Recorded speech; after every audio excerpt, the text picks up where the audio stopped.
ఈరోజు మనం variety fan చేసుకోవడం ఎలాగో నేర్చుకుందాం. ముందుగా సన్నటి పేపర్ 60 సెంటీమీటర్ల బై 10 సెంటీమీటర్లు ఇలా కట్ చేసుకొని మీరు చూస్తున్నట్టు ఇలా మడత పెట్టాలి.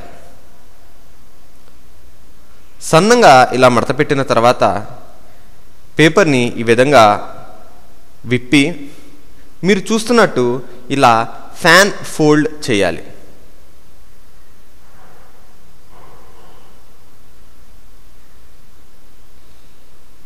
ఇక్కడ ఎంత దగ్గరగా మడత పెడితే మన ఫ్యాన్ అంత బాగా వస్తుంది. ఇలా చేసిన ఈ ఫ్యాన్ రెండు చివర్ల 2 దారాలు ఈ విధంగా కట్టి మరొక పేపర్ని తీసుకొని ఒక స్ట్రా సహాయంతో ఈ విధంగా ఒక గొట్టాన్ని చేయాలి.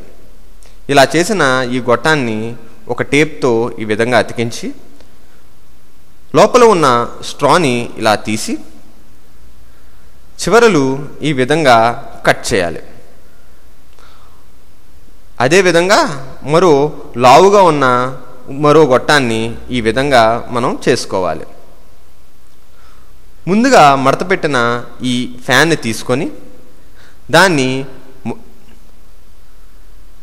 దాని మొదలను ఇలా ఈ గొట్టంలోకి ఇలా తొయ్యాలి. ఇలా తోసిన తరువాత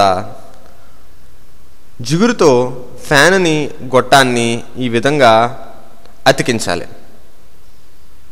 మరో గొట్టాన్ని మీరు చూస్తున్నట్టు ఇలా తొడిగి ఫ్యాన్ని పూర్తిగా విప్పి ఈ దారాలను ఈ గొట్టానికి ఈ విధంగా టేప్ చేయాలి.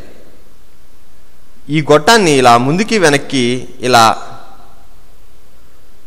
జరపడం వల్ల మన ఫ్యాన్ స్మూత్గా విప్పుకొని ఇలా మూసుకుంటుంది. దీని మీద మీరు ఇలా ఏమైనా రాసి మీ స్నేహితులకు గిఫ్ట్గా కూడా ఇవ్వచ్చు.